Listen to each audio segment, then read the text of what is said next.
See, actually, Bangalore city itself, the cricket was really split along two different lines. One was the cantonment lines, and another was the city lines. And cantonment cricketers would not go into the city area, and city cricketers would not come into the cantonment area. So it was a clear-cut definition was there.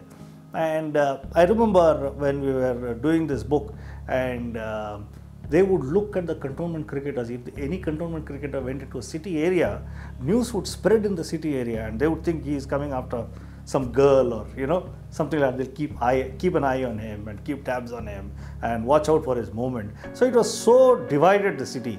But cricket, I think, is a great unifying force. And over a period of time, when people from the cantonment started going to the city and playing cricket, and those from the city came and played in cantonment, it changed a lot. But I must tell you that although it was divisive, it actually helped spread the game, and it also helped ensure that the game was competitive.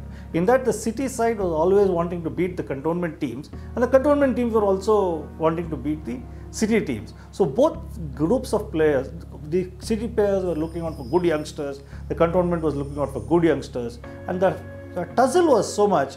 And ultimately, of course, as the city grew, the lines which divided city and cantonment blurred, and finally they became one entity.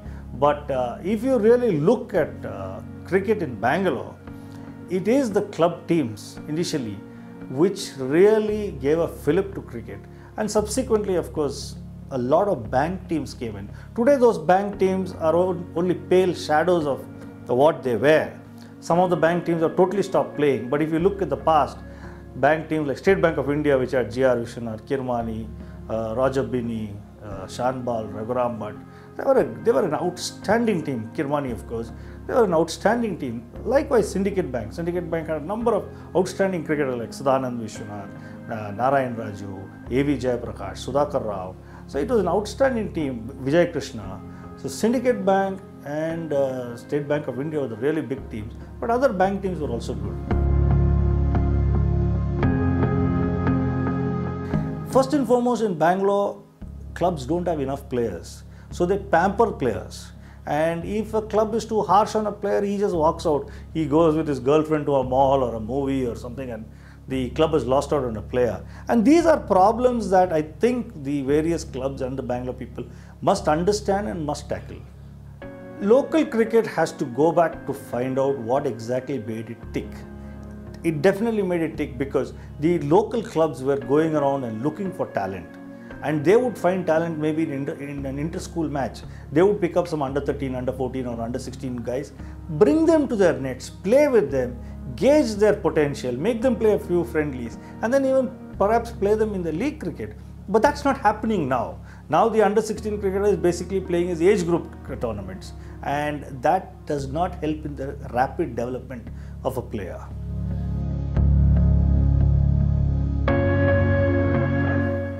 I don't think so. I think Bangalore cricket has actually gone down, and which is one of the reasons why you have more and more cricketers coming from the official areas.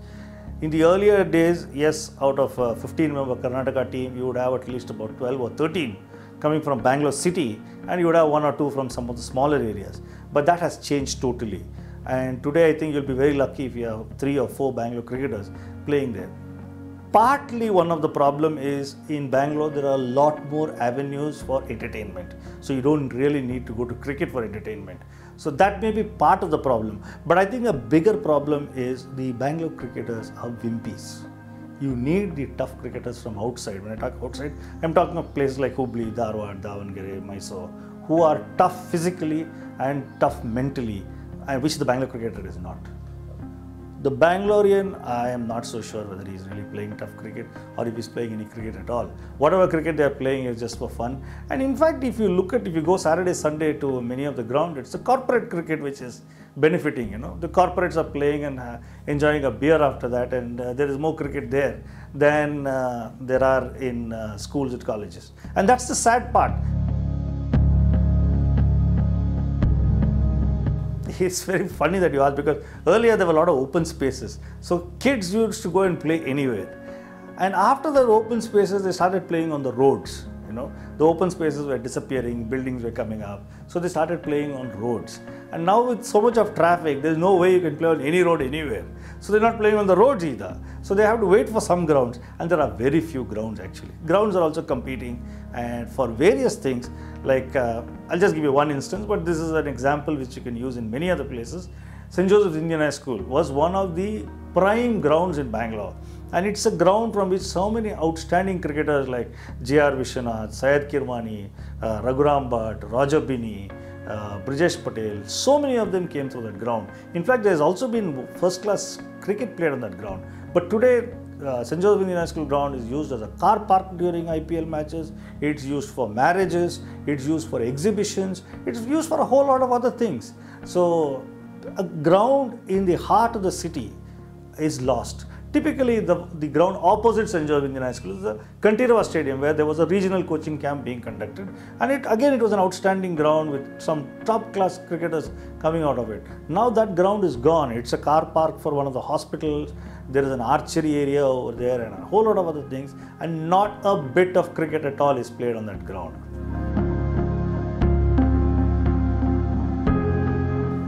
See, first and foremost, cities are struggling because I think the center part of the city where the sport really could be played has been lost out. There are few grounds still. I'm talking of Bangalore. I'm sure it must be the same elsewhere, with the possible exception of Calcutta, where the Maidan is protected. Many of the grounds are disappearing, either for political meetings or for exhibitions or for sales and a whole lot of other things.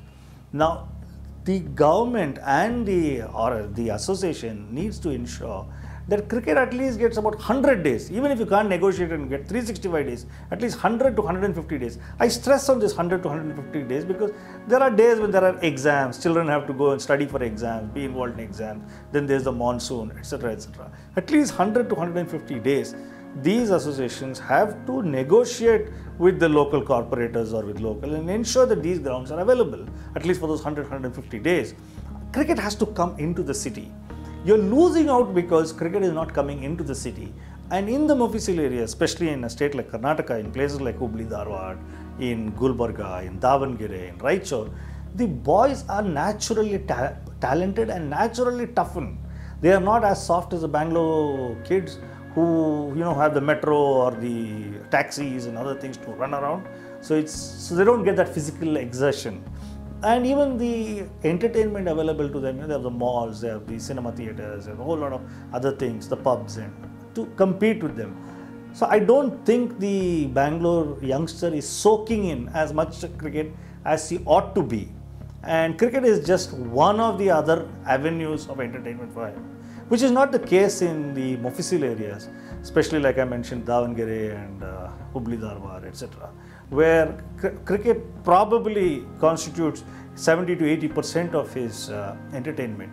So we need to ensure that there is more mind space for cricket and there is also more physical space for cricket in the cities.